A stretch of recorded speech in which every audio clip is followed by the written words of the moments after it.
الحمد لله وكفى وسلام على عباده الذين اصطفى أما بعد فأعوذ بالله من الشيطان الرجيم بسم الله الرحمن الرحيم قل إن كنتم تحبون الله فاتبعوني يحببكم الله ويغفر لكم ذنوبكم والله غفور رحيم صدق الله مولانا العظيم وقال رسول الله صلى الله تعالى عليه وسلم من تمسك بسنتي عند فساد أمتي فله أجر 100 شهيد أو كما قال عليه الصلاة والسلام وقال رسول الله صلى الله عليه وسلم كفى بالمرء كذبا أن يحدث بكل ما سمع وقال رسول الله صلى الله تعالى عليه وسلم من كانت الآخرة همه جعل الله غناه في قلبي وجمع له شملا وأتته الدنيا وهي راغمة أو كما قال عليه الصلاة والسلام اللهم صل على سيدنا ومولانا محمد وعلى آل سيدنا ومولانا محمد وبارك وسلم أستغفر الله الذي لا إله إلا هو الحي القيوم وأتوب إليه আল্লাহ পাক জাল্লা জালালুহু আমাদের সবাইকে মাফ করে দেন। আল্লাহ পাক পূর্ণ ইসলাহ আমাদের নসিব করে দেন। আল্লাহ পাক জাল্লা জালালুহু জাহান্নামের আগুন থেকে বাঁচিয়ে আমাদের সবার জন্য জান্নাতুল ফেরদাউস নসিব করে দেন। আমাদের অন্তর আত্মায়, আমাদের জীবনে, আমাদের কর্মে আল্লাহ পাক নূর নসিব করে দেন। লা ইলাহা ইল্লাল্লাহ। নূরানি এক জীবন অর্জন করা, নূরানি জীবন, নূরওয়ালা জীবন।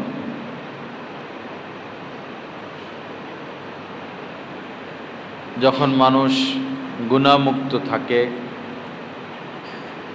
আল্লাহকে রাজি খুশি রাখে, যখন মানুষের জীবন হয় যিকরুল্লাহ, চিন্তা হয় আখিরাত, উদ্দেশ্য হয় আল্লাহকে পাওয়া, তখন আল্লাহ পাক তাকে একটা নূর দান করেন।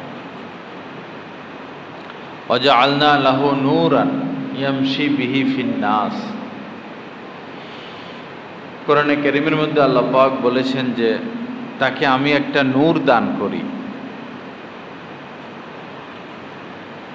যখন অন্তর আত্মা জেগে উঠে,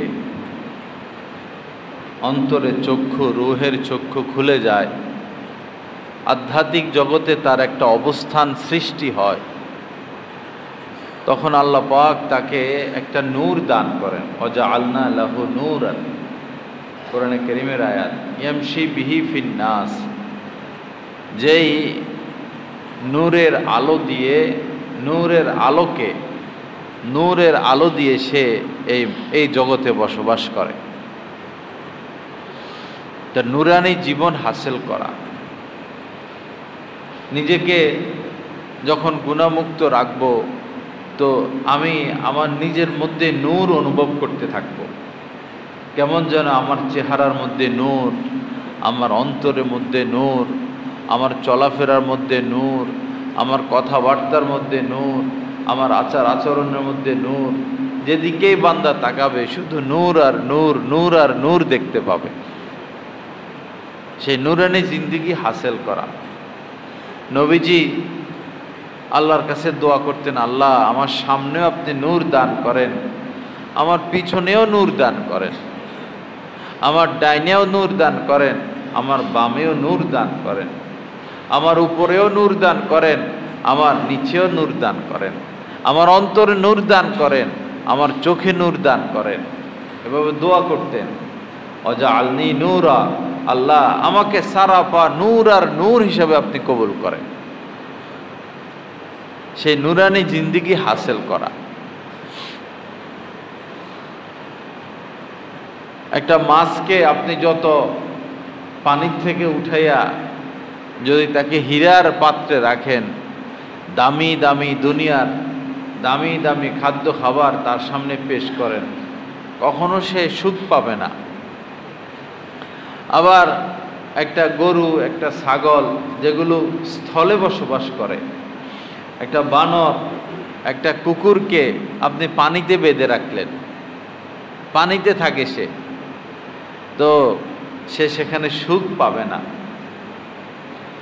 যার সুখ যেখানে, আমাদের সুখ হচ্ছে এই নূরের মধ্যে, আল্লাহর মহব্বতের মধ্যে, আল্লাহ পাকের আনুগত্যের মধ্যে। আল্লাহ পাক আমাদেরকে সেই জিন্দেগি দান করেন। আল্লাহ পাক আমাদেরকে গুনাহমুক্ত, স্বচ্ছ, পরিচ্ছন্ন, নূরওয়ালা, তাকওয়াওয়ালা এবং ইখলাসওয়ালা জিন্দেগি আল্লাহ আমাদের সবাইকে নসিব করেন। লা ইলাহা ইল্লাল্লাহ।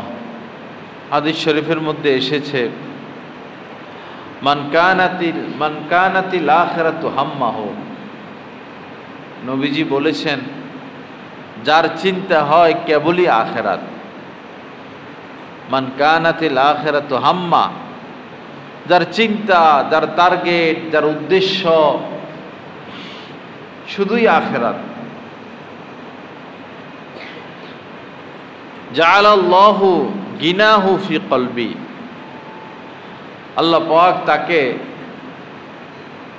অমুখাপেক্ষী তা দান করেন, সচ্ছলতা দান করেন, দারিদ্রতা থেকে তাকে হেফাজত করেন। সে আর কোনোদিন কোনো মাখলুকের কাছে মাখলুকের মুখাপেক্ষী সে হতে পারে না। এটার প্রতি তার অন্তরে ঘৃণা সৃষ্টি হয়। জাআলাল্লাহু গিনাহু ফি কলবিহি, সে আর অন্যের মুখাপেক্ষী থাকতে পারে না। আর যে বান্দাই অন্যের মুখাপেক্ষী থাকতে পারে না, আল্লাহ পাকই তার রিজিকের ব্যবস্থা করে দেয়। মান কানাতিল আখিরাতু হাম্মা, যে আখিরাতকে টার্গেট বানায়, আখিরাত নিয়ে চিন্তা করে। ওয়া জামাআ লাহু শামলা, তার গোছানো বিষয়গুলো, মানুষ একটা কাজ গুছিয়ে আনে, পরে এটা আবার ছত্রভঙ্গ হয়ে যায়।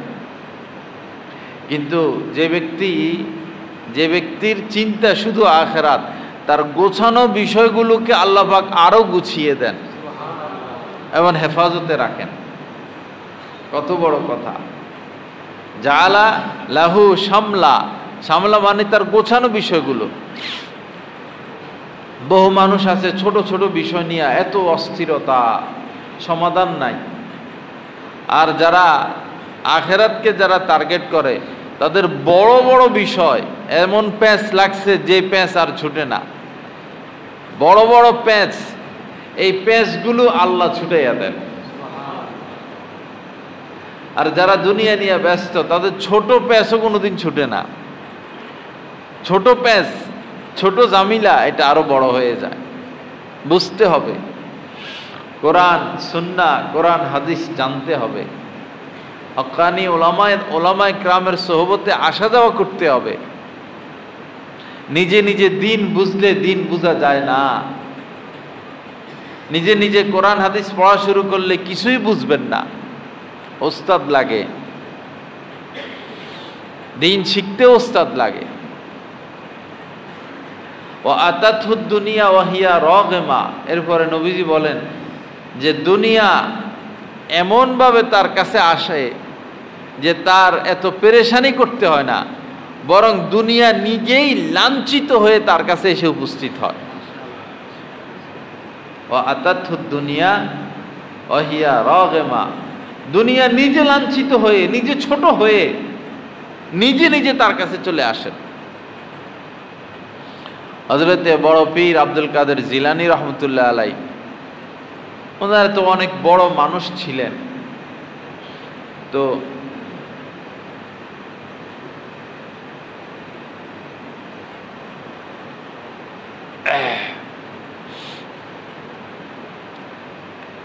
একদিন ওই দেশের বাদশাহ তার কাছে আসছেন। আগের জামানার রাজা বাদশারা আলেমদের সোহবতে যাইতো। আমাদের অতীত যারা ছিলেন, শহীদ জিয়াউর রহমান, তিনিও আমাদের হাফিজজি হুজুর রহমতুল্লাহ আলাইহির সোহবতে গিয়েছেন, এবং বঙ্গবন্ধু শেখ মুজিব উনিও মাওলানা ভাসানী ওনার সান্নিধ্যে যাইতেন। বাংলাদেশের একজন জ্ঞানী ব্যক্তি ফজলুল হক না AKM, যিনি 18 ভাষার পণ্ডিত ছিলেন, 18 ভাষার যিনি পণ্ডিত, AKM ফজলুর রহমান না ফজলুল হক, ফজলুল হক, এত জ্ঞানী তিনি, জাগতিক তার এত জ্ঞান, তিনি তার জামানার বড় আলেম মাওলানা শামসুল হক ফরিদপুরি রহমতুল্লাহ আলাইহির সোহবতে গিয়ে পড়ে থাকতেন। এই তো ইতিহাস। কিন্তু এরা যারা লুটপাট নিয়ে ব্যস্ত, এরা কিসের আলেমের সোহবতে যাবে, বরং কেমনে মাইরা দইরা কামাবে। এদের উদ্দেশ্য হয়ে গেছে দুনিয়া, আর বৈশাই চিন্তা এটা যে আমরা যা পারি লই, আমরা তো থাকতে পারবো না, থাকার নিয়ত করে নাই। আল্লাহ সহি বুঝ দান করেন। যাই হোক, এখন আমাদের উচিত আমাদের দেশ নিয়ে বেশি দোয়া করা। আপনি যদি 5 মিনিট দোয়া করেন, এর মধ্যে 2 মিনিট শুধু দেশের জন্য দোয়া করবেন, কারণ এই দেশে আমরা থাকি।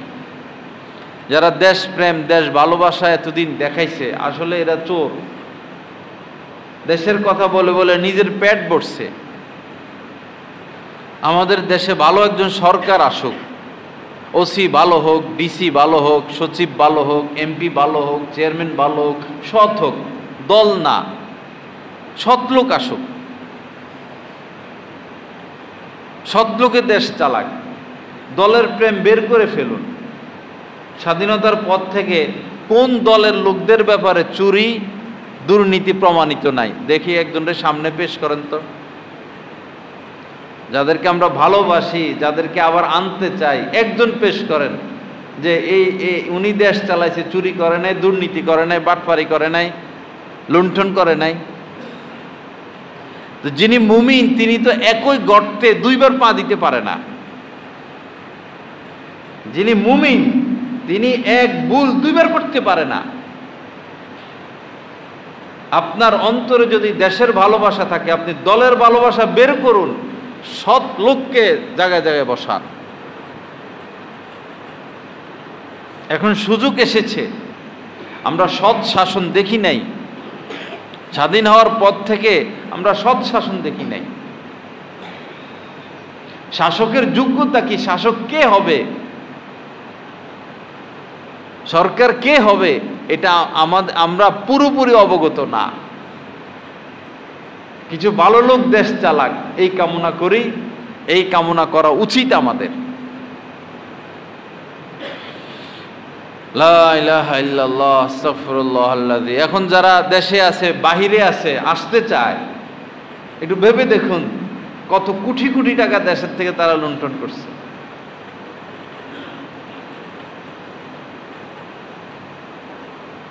চরমনার পীর সাহেব গতকালকে এক বক্তব্যে বলছেন যে খুনিকে সরাই আমরা ডাকাতকে বসাইতে চাই না।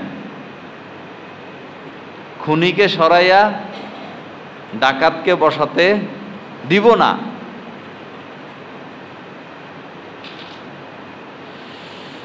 লা ইলাহা ইল্লাল্লাহ আস্তাগফিরুল্লাহ আল্লাযী লা ইলাহা ইল্লা হুয়াল হাইয়ুল কাইয়্যুম ওয়া আতুবু ইলাইহি। তো বলতেছিলাম, বড় পীর আব্দুল কাদের জিলানী রহমতুল্লাহ আলাইহি, ওই জামানায় যারা দেশ চালাইতো তারা আলেমদের সোহবতে যাইতেন। পরে বাদশাহ তার কাছে গেছেন, যায় দেখছেন হাজার হাজার লোক থাকতেছে, খাইতেছে, সোহবতে পড়ে আছে। কেউ 1 বছর ধরে থাকে, কেউ 2 বছর ধরে থাকে, কেউ 10 বছর ধরে থাকে, কেউ 20 বছর ধরে শায়েখের সোহবতে পড়ে আছে, কেউ 30 বছর ধরে শায়েখের সোহবতে পড়ে আছে আল্লাহকে পাওয়ার জন্য। ওই সময় তো আর দাওয়াত তাবলীগ ছিল না। দাওয়াত তাবলীগের আগে ব্যাপকভাবে মানুষ আল্লাহ ওয়ালাদের সোহবতে পড়ে থাকতেন। দাওয়াত তাবলীগের এই পথ চালু করেছেন এই উদ্দেশ্যে যেন মানুষ আরো বেশি আলেমদের সোহবতে গিয়ে পড়ে থাকে। পরে বাদশাহ গেছেন, যায় দেখলেন যে এখানে তো লক্ষ লক্ষ টাকার ব্যাপার, এত মানুষ আসে, এত মানুষ থাকে, এত মানুষ খায়। পরে বাদশাহ বড় পীর আব্দুল কাদের জিলানী রহমতুল্লাহ আলাইকে বললেন যে নিমরোজ এখন আফগানিস্তানের বিশাল বড় এক এলাকা, কয়েক বাংলাদেশ হবে, যে এই নিমরোজটা আমি আপনার নামে লিখে দিতে চাই, এটার থেকে যা আয় হবে, এই যে হাজার হাজার মানুষ আসতেছে খাইতেছে, আপনি এখানে খরচ করবেন। আমাদের হক্কানি উলামা ইকরামের নজরিয়া সরকার থেকে কিছু না নেওয়া,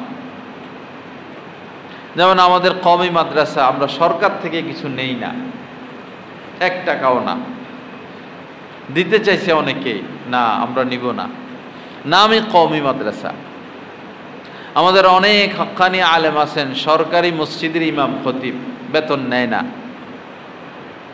না জায়েজ জায়েজ সেটা বলতেছি না, উনি নেন না, উনার ব্যক্তিগত বিষয়। আর আমরা কওমি মাদ্রাসাওয়ালারা সরকারি টাকা কখনো নিব না।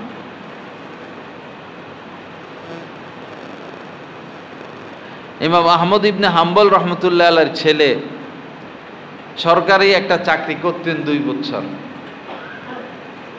হালাল বেতন ছিল। তো যেহেতু তিনি সরকারি চাকরি করতেন, এজন্য ইমাম আহমদ ইবনে হাম্বল কখনো ছেলের থেকে কিছু নিতেন না, খাইতেন না, ছেলের কিছু ধরতেন না। জায়েজ না জায়েজ এক কথা, তাকওয়া আলা তবকার তাকওয়া আর এক কথা, এটা তাকওয়ার বয়ান। পরে একদিন তার সামনে রুটি পেশ করা হলো, তো ইমাম আহমদ ইবনে হাম্বল রহমতুল্লাহ আলাইহি বললেন, এই রুটি কোথায় থেকে আসলো, আটা কোথায় থেকে কিনলা, টাকা দিল কে, বিস্তারিত। লোকজন বলল আপনার ছেলে আটা বা ময়দা কিনে দিয়েছে। বলছে না, আমি তার আয় রোজগার খাই না, রেখে দাও। পরে রুটি রেখে দাও, কোনো ফকিরকে দিয়ে দাও। তা আর ফকির খুঁজে পায় নাই, রুটি এইভাবে রয়ে গেল। পরে খাওয়ার আর উপযুক্ত না, হযরত রুটি কি করব, এখন যেহেতু খাওয়ার উপযুক্ত না, মাছকে দিয়ে দাও, মাছে খেয়ে ফেলুক, পানিতে ফেলে দাও। পরে তারা নিয়ে দজলা নদীতে এটা ফালাইছে। আর এদিকে হযরত ইমাম আহমদ ইবনে হাম্বল রহমতুল্লাহ আলাইহি দজলা নদীর মাছ বেশি পছন্দ করতেন। যেমন ভৈরবের মানুষ নদীর মাছ ছাড়া খায় না, ভৈরবের যারা স্থানীয় বা থাকে এরা মানে গরিব হোক ধনী হোক নদীর মাছ লাগে, নদীর মাছ খাইতে খাইতে অভ্যস্ত। তো উনি এই দজলা নদীর মাছ উনার প্রিয়। পরে একদিন জিজ্ঞাসা করলো, এই রুটিগুলো কোথায় পালাইছো তোমরা খাদেমদেরকে? খাদেমরা বললো, হযরত রুটিগুলো তো দজলা নদীতে আমরা ফেলে দিয়েছি। তাকওয়া দেখেন, এরপর থেকে মরণ পর্যন্ত দজলা নদীর মাছ তিনি আর খান নাই। এর নাম কি? তাকওয়া। কোথায় উনারা আর আমরা কোথায়? উনারা আখেরাতে কত উপরে থাকবে আর আমরা কোথায় থাকব?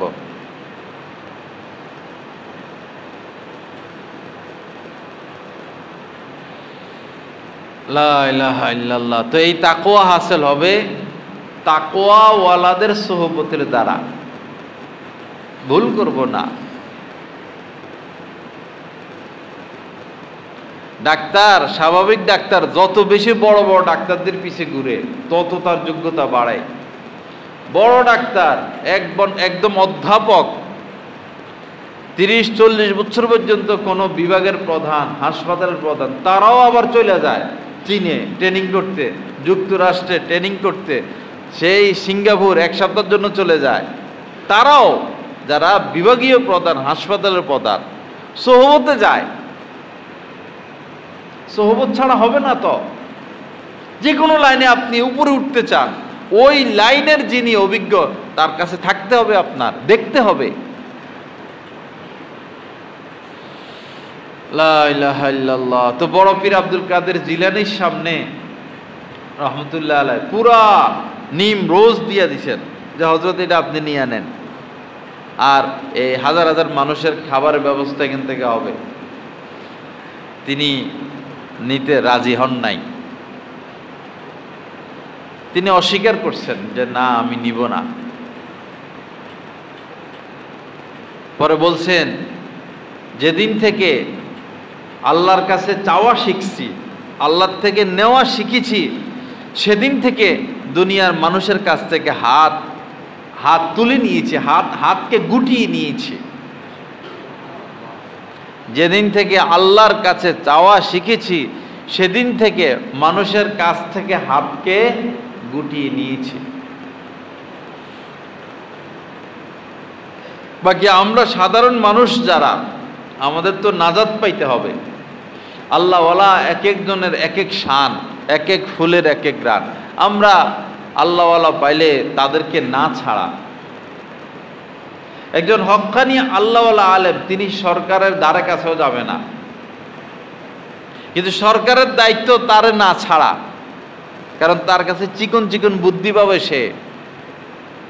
হাদিস শরীফের মধ্যে এসেছে, ইদা রাআইতুমুল আবদা ইউতা যুহদান, যখন এমন কোন বান্দা পেয়ে যাইবা তোমরা যিনি দুনিয়া বিমুখ,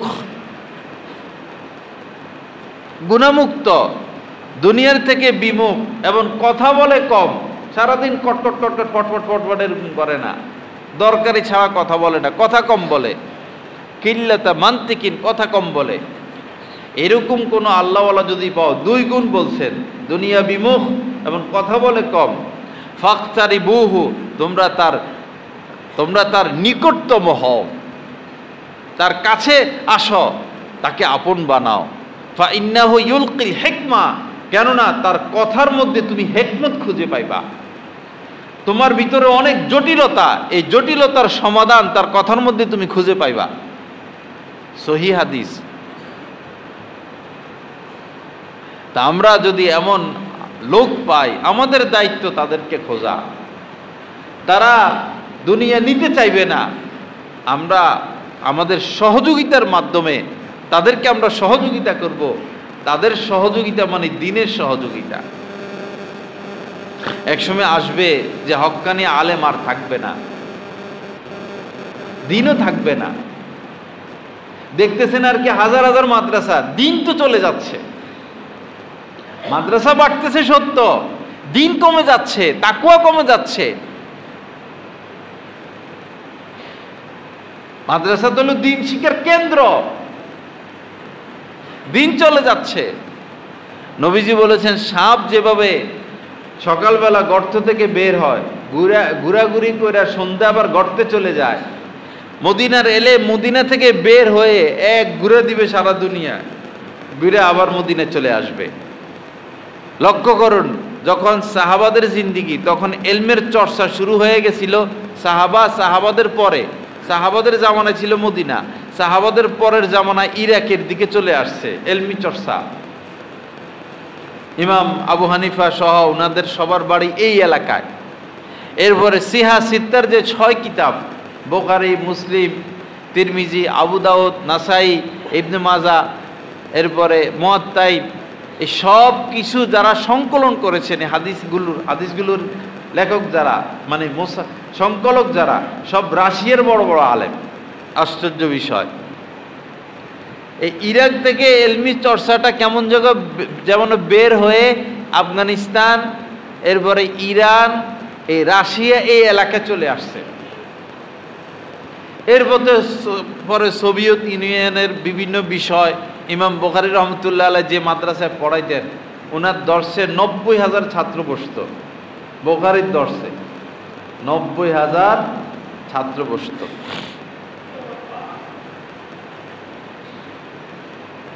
তো আজকে সে মাদ্রাসা নাই। রাশিয়ার এমনও অবস্থা হয়েছিল, এখন আবার কিছু মসজিদ হচ্ছে, এমন অবস্থা হয়েছিল যে কে মুসলমান সে এটার পরিচয় দিত না, এমন আতঙ্ক সৃষ্টি করছিল। যাক, আল্লাহ পরে এদেরকেও ধ্বংস করে দিচ্ছেন। পরবর্তীতে দেখেন এটা ঘুরে, এই এলবি চর্চাটা ঘুরে ভারতে এসে ঢুকছে। ভারতের থেকে পাকিস্তান, বাংলাদেশ, আফগানিস্তান, এই বার্মা শেষ।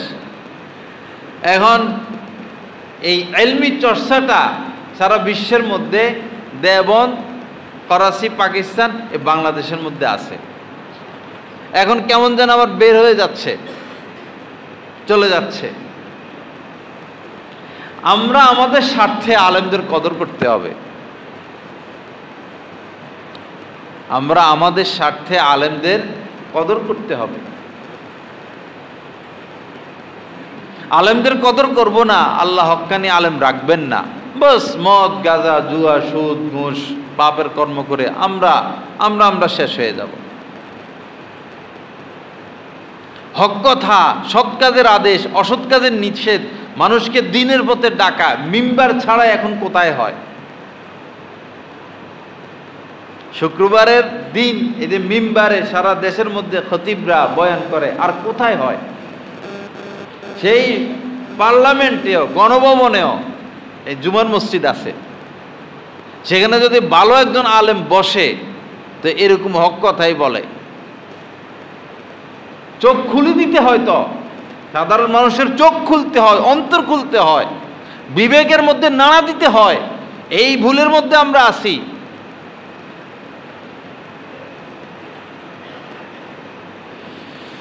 এজন্য হক্কানি আলেমদের কদর করবেন, না হলে বিপদ আপনাদের সাধারণ মানুষের বিপদ। হুজুর পাক সাল্লাল্লাহু আলাইহি সাল্লাম বলেছেন, যখন সমাজের মধ্যে কোনো অপকর্ম শুরু হয়, পাপ শুরু হয়, কোনো ব্যক্তি বা অনেক ব্যক্তিরা ব্যাপকভাবে পাপে লিপ্ত হতে থাকে, সমাজের মানুষদের তাকে প্রতিহত করার ক্ষমতা আছে, তাকে বাধা দেওয়ার ক্ষমতা আছে, কিন্তু কেউ বাধা দেয় না, কেউ প্রতিহত করে না। নবীজি বলেন, এই লোকদেরকে মৃত্যুর আগে আগে আল্লাহ পাক শাস্তি দিবেনই দিবেন। মৃত্যুর আগে আগে এই এলাকা, এই শহরে, এই দেশে তাদের উপর গজব আসবে, বিপদ আসবে, আসবেই আসবে।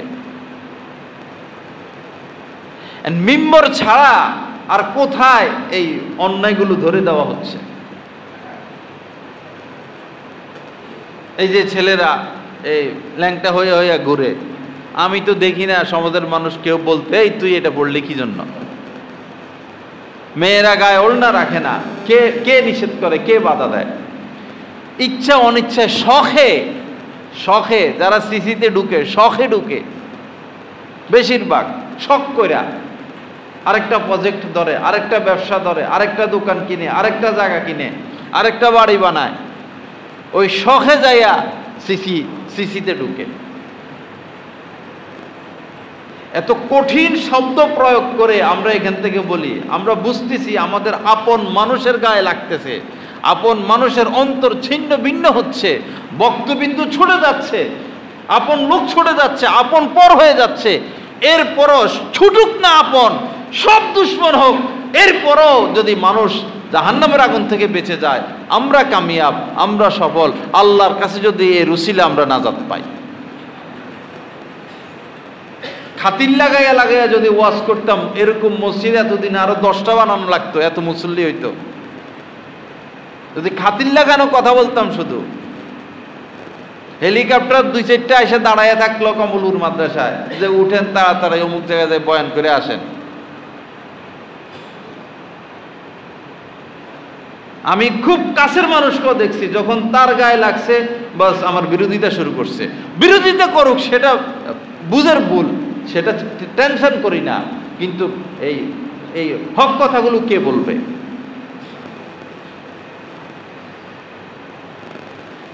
কিন্তু দুঃখজনক বিষয় হলো, মানুষ ডাক্তারের কি প্রশংসা করে, কিন্তু 10-12 ডাক্তারের কাছে গেছে, রোগ ধরতে পারে নাই, উনি রোগ ধরছে। বাংলাদেশের মধ্যে উনি 1 নম্বরে আছে, 2 নম্বর আছে। আইসা ডাক্তারের প্রশংসা, ডাক্তারের রোগ ধরে দিছে। তা আমরা কি করি? আমরা কি করি? আমরা তো সে রোগই ধরে দিই। তা আমরা কেন কালার হই আপনাদের চোখে? এত দুর্নীতি করলো সরকার প্রধানরা, এমপি মন্ত্রীরা, এত দুর্নীতি, এত চুরি, এত ডাকাতি, এত অন্যায়, এরপরও আপনাদের অন্তরে তাদের প্রতি এত ভালোবাসা। ছি আপনাদের ভালোবাসার প্রতি। চোরকে ভালোবাসেন, দুর্নীতিবাজকে ভালোবাসেন, অন্যায়কারীদেরকে ভালোবাসেন, মিথ্যুকদেরকে ভালোবাসেন, বাটফারদেরকে ভালোবাসেন, ডাকাতদেরকে ভালোবাসেন। এই জন্য আলেমদের ভালোবাসা আপনাদের অন্তরে নাই। কি অবস্থা রাষ্ট্রের! কোটি কোটি টাকা এই ছেলেরা বিদেশ থেকে রেমিটেন্স পাঠায়, আর এই এমপি মন্ত্রীরা, এই চোরেরা দেশ খালি করছে। এখনো তাদের ভালোবাসা। এদেরকে ফাঁসি দেওয়ার আগে যারা ভালোবাসে এদেরকে ফাঁসি দেওয়া উচিত। এদেরকে বাদ দেন, এরা তো বাগছে, এরা তো ফলাইছে। এদেরকে কিসের শাস্তি দিবেন? শাস্তিটা আপনাদেরকে দেওয়া উচিত। কেন এখনো তাদের প্রতি এত ভালোবাসা?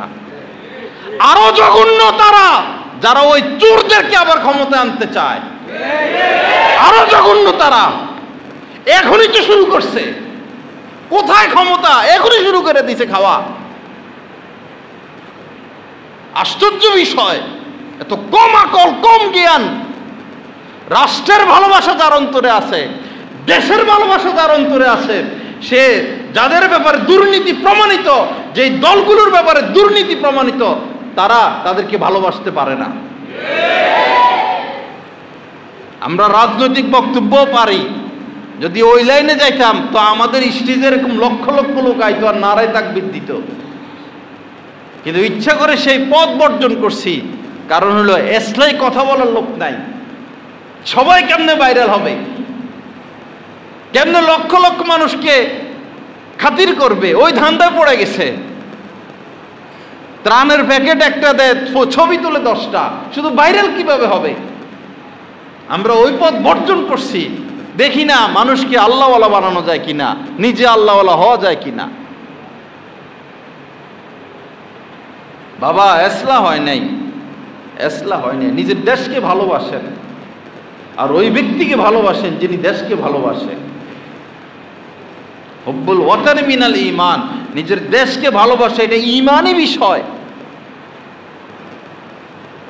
দেশকে ভালোবাসেন। খুব কম লোক এই টেলিটক ব্যবহার করে, খুব কম লোক। আমি অনেক আলেমদেরকে দেখছি, অনেক আলেমরা এখনো টেলিটক নিয়ে পড়ে রয়েছে। কি ব্যাপার? ভাই এটা আমাদের দেশের সিম, 2 টাকা পাইলে আমার দেশ পাক।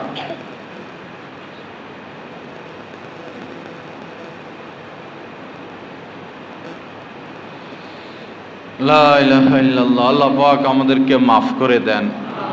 আল্লাহ পাক আল্লাহর ভালোবাসা আমাদেরকে দান করেন, রাসূলের ভালোবাসা দান করেন, মা বাবার ভালোবাসা দান করেন, হক্কানি আলেম ওলামার ভালোবাসা দান করেন, দেশের ভালোবাসা দান করেন। বাবা দেশকে গড়ার সময় আসছে, সংস্কারের সময় আসছে। দেশকে গড়ি, লবিং ছেড়ে দেই, সব জায়গায় রাজনৈতিক চিন্তা ভাবনা ছেড়ে দেই। ভালো লোক একটা প্রতিষ্ঠান পরিচালনার জন্য ভালো লোক, যোগ্য লোক হতে হবে। কিয়ামতের এক আলামত হচ্ছে যে সব অযোগ্যরা রাষ্ট্র পরিচালক হয়ে যাবে, প্রতিষ্ঠানের প্রধান হয়ে যাবে অযোগ্যরা, বিচার আচার শুরু করে দিবে অযোগ্যরা। আর যোগ্য লোক সম্মান বাঁচানোর জন্য আড়ালে চলে যাবে। বা এখানে কথা বললে তো আমার ইজ্জত থাকবে না, আমার কথা কেউ নিবে না।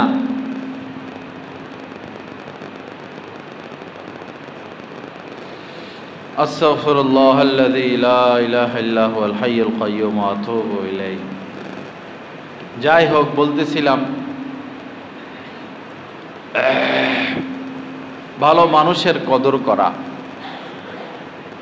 ভালো মানুষের সাথে থাকা, আলেমদের সাথে থাকা, স্রোতে ভেসে না যাওয়া। আমার শায়েকের একটা প্রোগ্রাম ছিল সিলেট, একবারে কেন্দ্রীয় মসজিদে, হাজার হাজার মানুষ, সিলেট আশপাশ থেকে মানুষ আসছে। তো হযরত বসে বলছেন যে স্রোতে ভেসে না যাওয়া। এই যে যারা ছবি তোলে,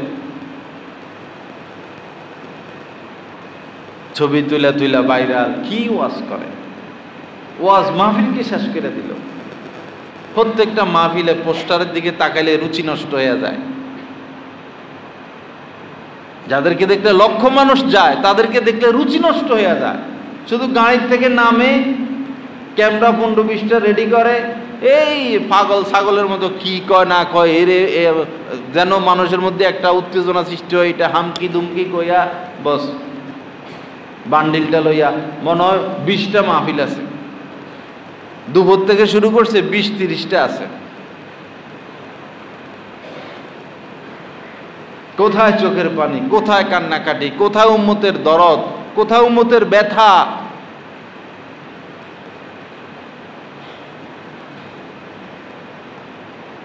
যে সমস্ত মাহফিলে এই সমস্ত উল্টাপাল্টা লোক, তাদের মাহফিলে যাবেন না, দরকার নাই। স্রোতে ভেসে যাবেন না। দেখবেন একদিন আবার এই মানুষ এই বুঝবে, যদিও এখন আমাদের সংখ্যা কম, বুঝবে একদিন যে এরাই হকের উপরে। আমরা তো এমনও হুজুগে হুজুগে বাঙালি।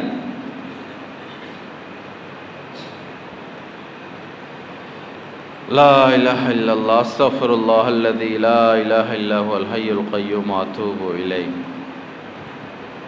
তা হাদিস শোনাচ্ছিলাম, মান কানাতিল আখিরাতু হাম্মাহু,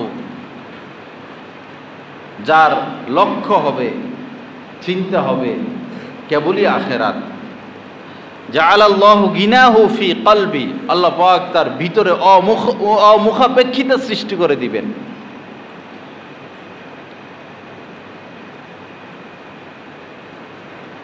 ওয়া জাআলা লাহু শামলা, এবং তার গোছানো বিষয়গুলোকে হেফাজত করবেন, আরো গোছাইয়া দিবেন। ওয়া আতাতুদ দুনিয়া ওয়া হিয়া রাগিমা, আর দুনিয়া তার কাছে এমনভাবে আসবে তুচ্ছ হয়ে, ছোট হয়ে। ওমান কানাতিদ দুনিয়া হাম্মা, আর যে টার্গেট বানাবে দুনিয়াকে, যে টার্গেট বানাবে দুনিয়া, আমার দুনিয়া দরকার, আমার টাকা দরকার,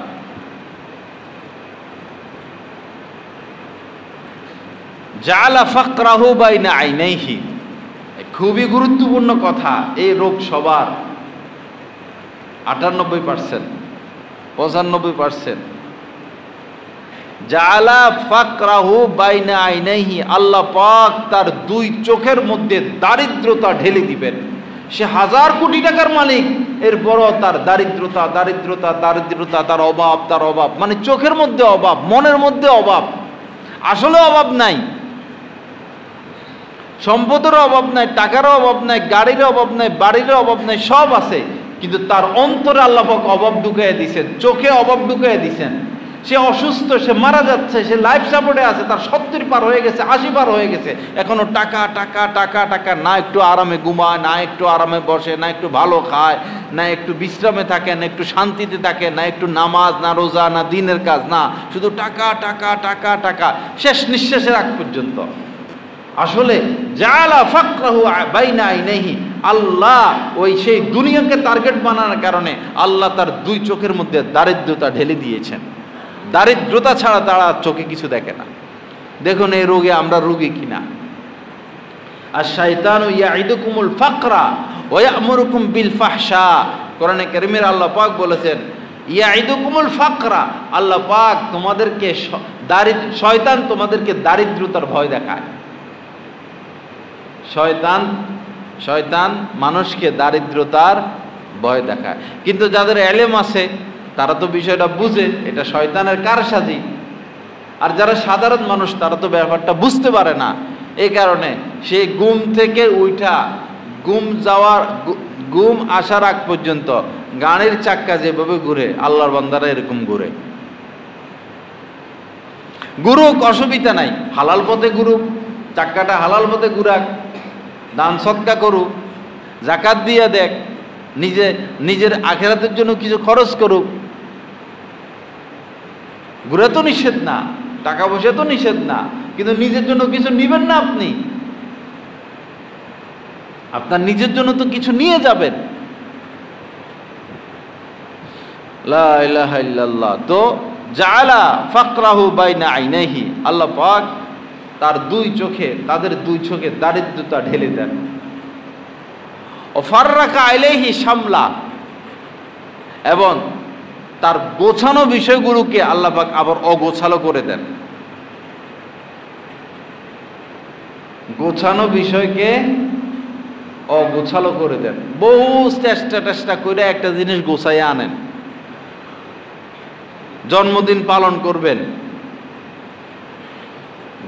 পালন করবেন তো রাষ্ট্রের কোটি টাকা ব্যবসা প্রতিষ্ঠানের থেকে, ব্যাংকের থেকে, এখান থেকে সেখান থেকে নিয়ে হাজার কোটি টাকা জমা করছে। বাপের জন্মদিন পালন করবে, এরপরে তো কি হইল? পারলো তো না। সমস্যা একটা এসে গেছে। ফাররাকা আলাইহি শামলাহু, যাদের টার্গেট দুনিয়া, তারা একটা কিছু গোছাইয়া আনে, আল্লাহ পাক এটাকে ছড়িয়ে ছিটিয়ে দেন। আমরা নিজের জীবনে এটাকে বাস্তবায়নটা করে দেখি। আমরা একটা বিষয় গোছাইয়া আনি, পরে দেখি এটা আর গোছানো নাই।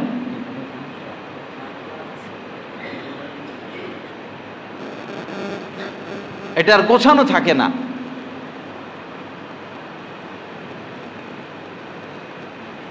ফাররাকা আলাইহি শামলাহু ওয়ালাম ইয়াতিহিদ দুনিয়া ইল্লা মা কুদ্দিরা লাহু। কিন্তু এই যে ছুটাছুটি, পেরেশানি, হালাল হারাম, নিজের জীবন শেষ করে, আল্লাহ পাক বলেন কিন্তু দুনিয়া বেশি আসে না, যতটুকু তার জন্য নির্ধারিত সে অতটুকুই পেয়ে যায়। আপনি সিসিতে ঢুকেন বা না ঢুকেন, আপনি হারাম পথে চলে যান বা হালাল পথে থাকেন, মনে রাখবেন, মসজিদের মিম্বারে বসে বলছি, আপনার জন্য আল্লাহ রিজিক যতটুকু রাখছে এর বাহিরে এক পয়সা আপনি কামাইতে পারবেন না। ওয়ালাম ইয়াতিহিদ দুনিয়া ইল্লা মা কুদ্দিরা লাহু, তার জন্য যতটুকু আল্লাহ বাজেট করেছেন এর থেকে বেশি সে পাবে না। ইন্নাল্লাহা ইয়ারযুকু মান ইয়াশাউ বিগাইরি হিসাব, আল্লাহ যার জন্য চান বেহিসাব রিজিক দেন, যার জন্য চান রিজিক বাড়াইয়া দেন, আর যার জন্য চান আল্লাহ রিজিক আবার কমাইয়া দেন। লা ইলাহা ইল্লাল্লাহ। আল্লাহ পাক আমাদের সবাইকে মাফ করে দেন, আল্লাহ পাক গুনাহ মুক্ত করেন, আল্লাহ পাক আমাদেরকে আখিরাতের দিকে অগ্রসর হওয়ার তৌফিক দান করেন। আসুন বাবা একটু আখিরাতের ফিকির করি। সময় শেষ হয়ে যাচ্ছে। বরফ,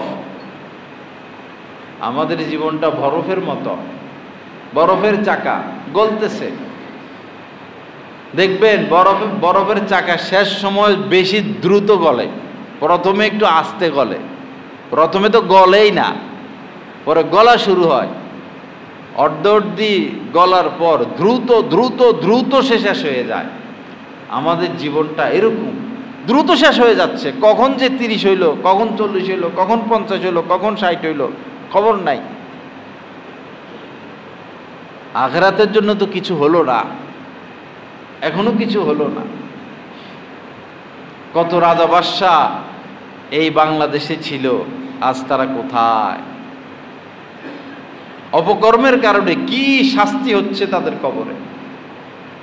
কত মানুষ বেশি ধনী হওয়ার জন্য অন্যায় পথ গ্রহণ করেছে, সুদের পথ গ্রহণ করেছে, আজ যে তাদেরকে কঠিন শাস্তি দেওয়া হচ্ছে, কে তাদের পাশে দাঁড়াবে? আপনি অন্যায় পথে ব্যবসা পরিচালনা করেন, আপনি মারা যাওয়ার পর আপনার সন্তানরা সে অন্যায় পথটাই ধরে রাখবে।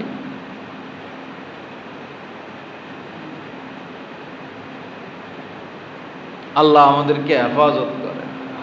ঢাকায় এক লোক মারা গেছে, পরে অনেক সম্পদ, নামাজ পড়ে নাই, টাকাই কামাইছে শুধু। পরে যাই হোক, আলেম ওলামা সবাই মিলা পরিবারের লোকদেরকে বলল যে তো সে তো নামাজও পড়ে নাই, রোজাও রাখে নাই, সম্পদ তো রেখে গেছে, তো তোমরা অন্তত ফিদিয়া দিয়ে দাও। ফিদিয়া আর কি, তোমাদের সম্পদের 1000 ভাগের 1, কোটি লাখ ভাগের 1 ভাগও না, কোটি ভাগের 1 ভাগও না। ফিদিয়া যা আসবে তার সারা জীবনে, যত নামাজ ছুটছে, যত রোজা ছুটছে, এরপরে বস আল্লাহর কাছে বলতে থাকা। এখন 6-7 ভাই, কেউ দিতে রাজি হয়, কেউ দিতে রাজি হয় না, এই অবস্থা। পরে এক ছেলে মজলিসে দাঁড়াইয়া বলল, বাসার ডাইন পাশে মসজিদ আছে, বাসার বাম পাশে মসজিদ আসলে এ নামাজ পড়লো না কেন? আমাদের বাসার ডাইন পাশেও মসজিদ, বাম পাশেও মসজিদ, সে নামাজ পড়লো না কেন? এখন কেন আমরা আমাদের টাকা দিয়ে রেফি দিয়ে দিতে দিব না? টাকা দেয় নাই। অথচ একজন মানুষ মারা গেলে তার টাকা দিয়ে আগে তার ঋণ পরিশোধ করতে হবে। এখন সন্তান ধরতে পারবে না টাকা, ভাগাভাগি পরে তার ঋণ পরিশোধ করবে। সে কোনো ওসিয়ত করে গেলে ওসিয়ত পুরা করবে, এরপরে ভাগাভাগির বিষয়। এখন এই দিকে তো যায় না ছেলে মেয়ে, যে সমানে মারা যাচ্ছে, ঋণ পরিশোধের দিকে যায় না।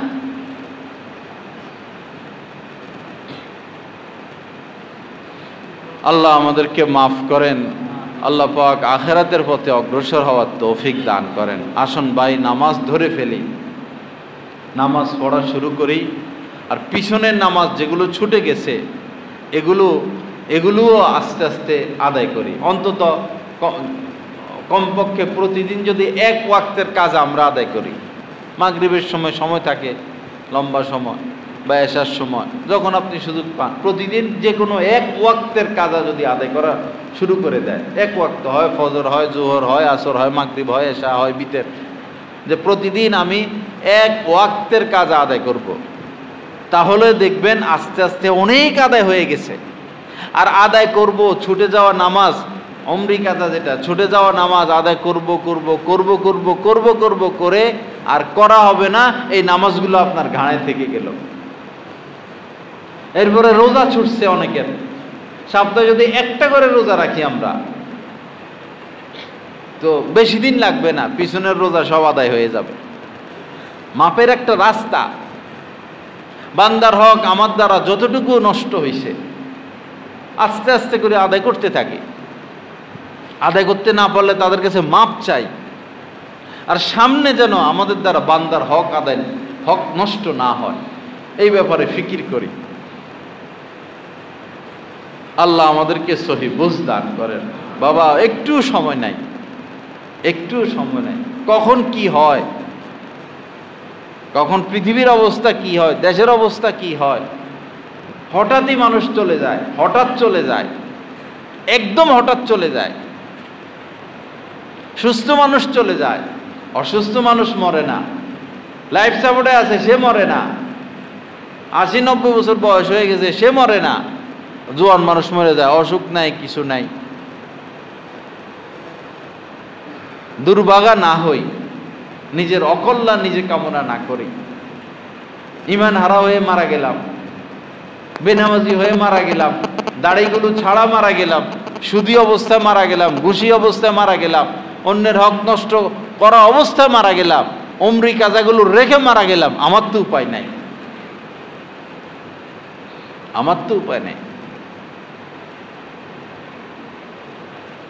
জমি জমা আছে ভাই, একটা জমি ওয়াকফ করে দেন না কোনো মাদ্রাসার নামে, জমি এতগুলো লাগে। বহু মানুষ আছে, বহু জমি, এখানে জমি, সেখানে জমি, ওইখানে জমি। একদিন এক লোকে বলতেছে যে এইদিকে আমাদের অনেক জমি আছে, কিন্তু আমি সব চিনি না, বৈরবেরই। সারাদিন জমি কিনে বেছে, আরো কিনে পিতে দিয়ে গেছে আর কি, যে এখানে অনেক জায়গায় আমাদের অনেক জমি আছে, কিন্তু আমি সুনির্দিষ্টভাবে চিনি না। দেখেন অবস্থা, হেরে বলা হয়েছে একটা জমি মাদ্রাসার জন্য ওয়াকফ করেন না। এই দিমু আর এই দিচ্ছি আর এই হয়েছে,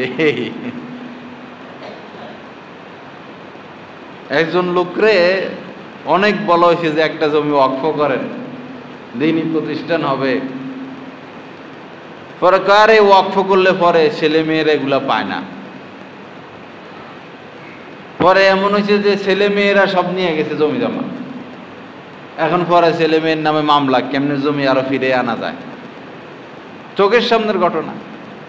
নিজে মামলা দিয়ে দিছে, ছেলে মেয়ে সব নিয়ে গেছে, এখন কেমনে আবার সম্পদ ফিরে আনা যায়? আর সম্ভব? আমরা তো শিক্ষা গ্রহণ করি না বাবা, শিক্ষা গ্রহণ করি। যে নেশা করে একসময় তো সে রাস্তায় বসে, এটা দেখেও আবার নতুন মানুষ কিভাবে নেশায় জড়িত হয়। অমুক লোক কোটিপতি ছিল, এখন সে রাস্তায় বসে গেছে নেশা আর জুয়ার কারণে। এটা আমরা দেখি, জানি, বুঝি, এরপর নতুন নতুন করে মানুষ কিভাবে নেশা আক্রান্ত হয়। ধূমপান করার কারণে ক্যান্সার হয়ে গেল, দেখতেছি আমরা। এরপর নতুন করে কিভাবে ধূমপানে আমরা লিপ্ত হই। সিসি নিয়ে আজ পর্যন্ত কেউ নাজাত পায় নাই, সবাই ফাটা বাঁশের চিপায় পড়ছে। সবাই এমন ফাঁসি গলায় দিছে, রশি এমন ফাঁসি দিছে যে বাঁচেও না মরে না, মরে গেলে তো বালা যাক, মরে যাক, মরেও না বাঁচেও না। এটার নাম হলো সিসি লোন। দেখতেছে পরিস্থিতি, এরপর নতুন নতুন করে কিভাবে মানুষ সিসিতে ঢুকে। এটা হলো আফসোসের কথা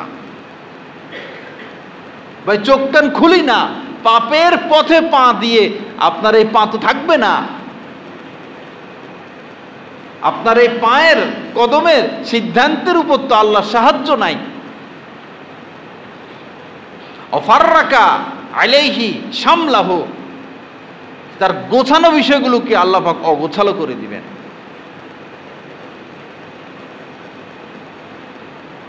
জালা ফাকরাহু আইনাইহি, এই সমস্ত লোকদের চোখে দরিদ্রতা ঢেলে দেন,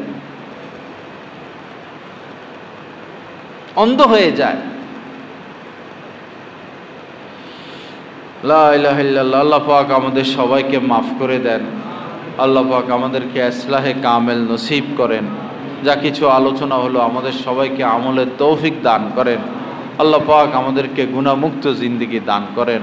স্বচ্ছ পরিচ্ছন্ন হয়ে, আল্লাহওয়ালা হয়ে, আল্লাহর ওলি হয়ে দুনিয়া থেকে বিদায় নেওয়ার তৌফিক দান করেন। ওয়া আখিরু দাওয়ানা আলহামদুলিল্লাহি রাব্বিল আলামিন ওয়া সাল্লাল্লাহু আলান নবিয়্যিল কারীম। হযরত ওয়ালা দামাত বারাকাতুহুমের প্রতিটি বয়ান পাচ্ছেন নেটের মাধ্যমে, টেলিগ্রামের মাধ্যমে। প্রথমত গুগল প্লে স্টোর থেকে টেলিগ্রাম অ্যাপসটি ডাউনলোড করতে হবে। তারপর টেলিগ্রাম অ্যাপসে প্রবেশ করে নিজের মোবাইল নাম্বার এবং একটি ভেরিফিকেশন কোড প্রদানের মাধ্যমে অ্যাকাউন্ট খুলতে হবে। অ্যাকাউন্ট খোলার পর ডান পাশে উপরে একটি সার্চ আইকন থাকবে, ওইখানে বাংলায় লিখতে হবে বয়ানে মাওলানা জহিরুল ইসলাম সাহেব, অথবা ইংরেজিতে @বয়ানবিডি। তারপর চ্যানেলে প্রবেশ। পরবর্তী কাজ হলো নিচে জয়েন আইকন থাকবে, ওইখানে ক্লিক করা। জয়েন হয়ে যাওয়ার পর পূর্ববর্তী আপলোডকৃত সকল বয়ান আপনারা পেয়ে যাবেন খুব সহজে। আলহামদুলিল্লাহ, প্রতি ইংরেজি মাসের শেষ শুক্রবার কমলপুর মাদ্রাসা মসজিদে মাসিক ইজতেমা অনুষ্ঠিত হয়। উক্ত মজলিসে অংশগ্রহণ করার জন্য সকলের প্রতি দীনী দাওয়াত রইল।